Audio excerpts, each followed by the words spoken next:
সামাজিক যোগাযোগ মাধ্যম ফেসবুকে একাধিক নিউজ চ্যানেলে চট্টগ্রাম নিষিদ্ধ এক্সপ্রেসওয়েতে মোটরসাইকেল আনসার সদস্যদের টাকা নেয়ার অভিযোগ শিরোনামে একটি অভিযোগ সম্বলিত পোস্ট প্রকাশিত হয়। উক্ত পোস্টটি বাংলাদেশ আনসার ও গ্রাম প্রতিরক্ষা বাহিনীর দৃষ্টিগোচর হওয়ার পর বিষয়টি সর্বোচ্চ গুরুত্বের সঙ্গে বিবেচনা করে তাৎক্ষণিকভাবে তদন্ত কার্যক্রম শুরু করা হয়।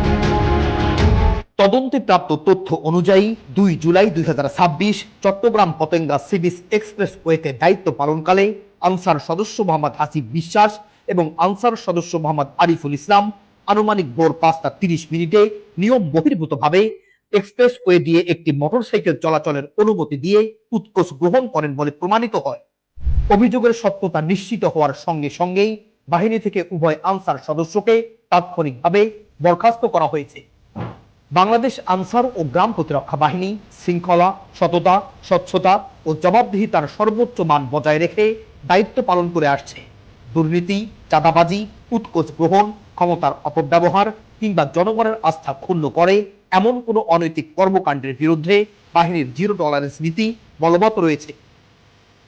বাহিনীর সকল সদস্যকে দায়িত্ব পালনের সময় কোনো ধরনের অনিয়ম, অবৈধ আর্থিক লেনদেন বা বাহিনীর সুনাম ক্ষুণ্ণ করে এমন কর্মকাণ্ড থেকে সম্পূর্ণ বিরত থাকার জন্য পুনরায় সতর্ক করা হচ্ছে।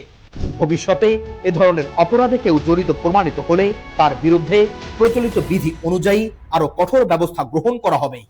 জনগণের আস্থা অটুট রেখে একটি শৃঙ্খলাবদ্ধ, স্বচ্ছ, দুর্নীতিমুক্ত ও জনবান্ধব বাহিনী হিসেবে দায়িত্ব পালন করাই বাংলাদেশ আনসার ও গ্রাম প্রতিরক্ষা বাহিনীর অঙ্গীকার।